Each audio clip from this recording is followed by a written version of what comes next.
आज आपण टाकळी यादी आणि कवठे यमाई या गटामधील या जांबूत गावामध्ये आहोत. राजेंद्र गावडे यांना चांगल्यापैकी लोकांचा कौल दिसतोय. होणाऱ्या चौरंगी लढतीकडे अख्ख्या शिरूर तालुक्याचं लक्ष लागून राहणार आहे. राजू गावडे माणूस आहे, सोनभाऊ गावडे माणूस आहे. याच्या पुढे मला बोलायचं काय आपल्या विकासाच्या दृष्टीने गावामध्ये काय अडचणी त्याला काही आपलं काही गरज नाही. एकाच पेटला गाव पेटलं सगळी पेटली, आपल्याला काय तिथे बोलायचं. पारड कोणाचं जड वाटते, कोणाची हवा आहे? हवा आपल्या राजू शेट्टी आणि दामानाची हवा आहे दोघांची. पण दोघात तुल्यबळ जर फाईट झाली तर कोणाची पारड जड राहील? त्यांनी आम्हाला पहिल्यापासूनच जाणलेले. आम्ही बारके होतो तेव्हा कॉलेज बिलेज आम्हाला फुकट दिलेले त्यांनी. त्यांचं पोर झालं, ते झाले, सगळे झाले ना, सगळे आम्हाला झाले. त्यांचे वडील ना सायकल येत होते दामदामध्ये. सायकल कोणाचे वडील? आपले राजू शेट्टी सायकल येत होते. त्यांनी आम्हाला 12 अंडर पॅन्ट सगळं दिलेलं आम्हाला. बर येणार का निवडून येतील? आता काय ना 101% ना. काय समाजासाठी या उमेदवारांनी जिल्हा परिषद किंवा पंचायत समितीमधून काय तुम्हाला मदत केली पाहिजे? योगदान असतं? योगदान नाही काही. शेवटी योगदान राजूदाचं योगदान आहे. नाही म्हणलं तरी पोपटराव गावडे आमदार होते. बापूसाहेब हा, त्यांचं योगदान मोठ्या प्रमाणात. त्या पक्षाने शेवटच्या क्षणाला डावललं. ते कार्यकर्ता म्हणून काय वाटतं तुम्हाला? पर्याय म्हणून आम्ही सगळ्या कार्यकर्त्यांनी त्यांना सांगितलं, कमळ चिन्ह हातात घ्या. आपल्या सर्वांचं एफएस न्यूज मध्ये स्वागत आहे. आज आपण टाकळी यादी आणि कवठे यमाई या गटामधील या जांबूत गावामध्ये आहोत. आणि जांबूत गावामध्ये जर पाहिलं तर राजेंद्र गावडे यांना चांगल्यापैकी लोकांचा कौल दिसतोय. आणि याच माध्यमातून येणाऱ्या काळामध्ये होणाऱ्या चौरंगी लढतीकडे अख्ख्या शिरूर तालुक्याचं लक्ष लागून राहणार आहे. आणि याविषयीच्या नवनवीन अपडेट आपण पुढील भागात पाहणार आहोत. कधीपासून आहे आपली इथे? 40 वर्ष 40 वर्ष एका जागेवर. काही अतिक्रमामध्ये काय टपरीला काय धोका? मी वाईट नाही दिलेलं पहिलं, काय पण माझा एकच माणूस राजू दादा गावडे. का बरं राजू दादा गावडे? काय कारण? त्याचं उत्तर मला ते आहे ते मी सांगितलं तुम्हाला. शॉर्ट मी सांगणार, पुढचं नाही बोलत. नाही नाही, आणखीन काय इथे या ठिकाणी भरपूर उमेदवार आहेत ना तुल्यबळ. एवढंच सांगतो. पण मला जास्त बोलता येत नाही. नाही बाईक लई झालं, मला जास्त बोलायचं नाही. त्याचं उत्तर माझ्या कुटुंब काय फक्त माझं घर सांग, मी सांग, बाकी मला जास्त बोलता येत नाही. का मला थोडं दाबव. हे आपण आता येणाऱ्या जिल्हा परिषद राजू शेट्टी गावडे माणूस आहे, सोनभाऊ गावडे माणूस आहे. याच्या पुढे मला बोलायचं. पण मला काय म्हणायचे, अनेक उमेदवार आहेत ना, तर त्यांचे काय उपकार आहे म्हणून तुम्ही त्यांची बाजू घेता? आणखीन त्याचे तुल्यबळ उमेदवार आहेच की. मान्य आहे, पण मला एकच सांगायचं, मी आमची बाजू म्हणून मला याच्या पुढे बोलायचं. बर काय आपल्या विकासाच्या दृष्टीने गावामध्ये काय अडचणी त्याला काही सोडवणार? आपल्याला काही गरज नाही. एकाच पेटला गाव पेटलं सगळी पेटली, आपल्याला काय तिथे बोलायचं. फक्त आपल्यासाठी राजू गावडे बस माझा राजदादा आहे ना, जिकडे राजदादा तिकडे मी. मला याच्या पुढे काही बोलायचं नाही. आणि जास्त घेऊ नका काय बाईक. माझी बाईक लय व्हायला झाली. सोनभाऊ गावडे माझ्या घरी. बर त्याच्या पुढे मी काय सांगू शकायचं? मला लय बोललं की मग काय होतं त्याच्यात.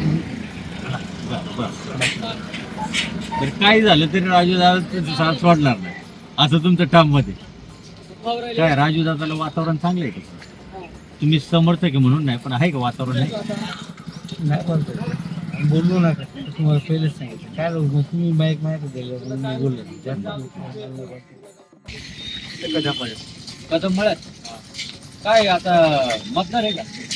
मतदान आहे. किती मतदान केले का आतापर्यंत? या परत केलं सरपंच याला सगळ्यांना. विधानसभेला केलं का? विधानसभेला केलं होतं. ग्रामपंचायतीला ग्रामपंचायतीला केलं होतं. आता जिल्हा परिषद आणि पंचायत समितीला परत करावं लागेल. हा, काय इकडे कोणाचं पारडं जड वाटतं तुमच्या भागात? सांगा यांचं चांगले पाड आहे. पारडं कोणाचं जड वाटतंय, कोणाची हवा आहे? हवा आपल्या राजू शेट्टी आणि दामानाची हवा आहे दोघांची. पण दोघात तुल्यबळ जर फाईट झाली तर कोणाची पारडं जड राहील? राजू शेट्टी गावडे. राजू शेटगावडे. राजू त्यांनी शेटगावडे आम्हाला पहिल्यापासूनच जाणलेले. आम्ही बारके होतो तेव्हा कॉलेज बिलेज आम्हाला फुकट दिलेले त्यांनी. त्यांचं पोर झालं, ते झाले, सगळे झाले ना, सगळे आम्हाला झाले. त्यांचे वडील हा. ना सायकल येत होते दामदामध्ये सायकल कोणाचे वडील? आपले राजू शेटची बर सायकल येत होते त्यांनी आम्हाला 12 सगळं दिलेलं आम्हाला. बर हा. म्हणून राजू शेटच्या पाठीमागे. हा राजू शेटच्या पाठीमध्ये आम्ही. बर येणार का निवडून येतील राजू शेट? आता हा येणार 101% ना. आहे का तसं वातावरण आहे? नाही ना वातावरण आहे सगळे वातावरण सगळे गावातील मतदान केलं. कोणते ह्या गावात? बबन शेट झाले ते झाले ना सगळे हा. पाठिंबा आहे त्यांना. बर आणि संदीप शेठ हा. स्वराज ते हा. सगळे पाठिंबा आहे. बर जामदेवा सगळं पाठिंबा आहे. बर संदीप दादा ते ना सगळे पाठिंबा आहे पाठिंबा. भविष्यात राजू दादा काही काम पडलं तर नाही नाही नाही बाहेर मदत घरी केली ती? हा येणार येणार येणार फार गरिबांसाठी गोरगरिबांसाठी चांगले चांगलं. म्हणून इथं कमळच फुलणार. कमळच. दीपक बोराडे पुढे राहायला पिंपरखेड. पिंपरखेडला काय परिस्थिती एकंदरीत पाहिल्या पंचायत समिती आणि जिल्हा परिषदेची? चांगली परिस्थिती काय परिस्थिती? उमेदवार एकमेकांचे तुल्यबळ आहेत. असू दे ना काही बी. पण पक्ष हो आता शेवटी संघटना आहे ना. हा.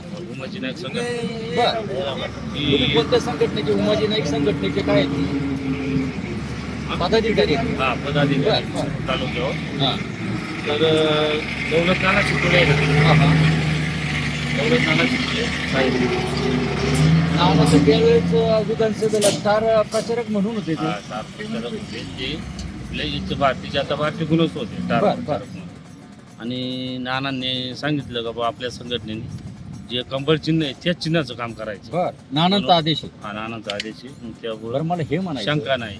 नेमकं हे जे उमेदवार आहेत हा ते ह्या गटामधून योग्य दिलेले आहेत का? आपण पाहिले टाकले हाजी आणि कवठे यामुळे आता गटामधून उमेदवार काय आता जे ते राहणारच बाबा. आता शेवटी आशा तर प्रत्येक माणसाला आहेच ना हो. शेवटी निवडणुकीची आशा प्रत्येक माणसाला असतेच ना. हा. हा? काय बरं. समाजासाठी या उमेदवारांनी जिल्हा परिषद किंवा पंचायत समितीमधून काय तुम्हाला नाही मदत केली पाहिजे, त्यांचं योगदान नाही योगदान नाही काही. शेवटी योगदान राजूदाचं योगदान आहे. नाही म्हटलं तरी पोपटराव गावडे आमदार होते. बापूसाहेब हा त्यांचं योगदान मोठ्या प्रमाणात आहे? आता काय सांग जवळजवळ बापूसाहेब गावडेंनी 40 ते 50 वर्ष उभी हयात राष्ट्रवादी आणि त्यांच्या मुलाला त्या डावललं. पक्षाने शेवटच्या क्षणाला डावललं. ते कार्यकर्ता म्हणून काय वाटतं तुम्हाला? आजपर्यंत आम्ही पवार साहेबांच्या संख्येला होतो. म्हणजे जो अन्याय झालाय राजदारांवर त्यांनी सगळं नाही का आजपर्यंत एवढं कार्य केलं आणि त्यांना लगेच डावललं गेलं. पर्याय म्हणून आम्ही सगळ्या कार्यकर्त्यांनी त्यांना सांगितलं कमळ चिन्ह हातात घ्या. देशात सत्ता कमळाची, महाराष्ट्रात सत्ता कमळाची आणि मग आपल्या पुणे जिल्ह्यात सत्ता कमळाची.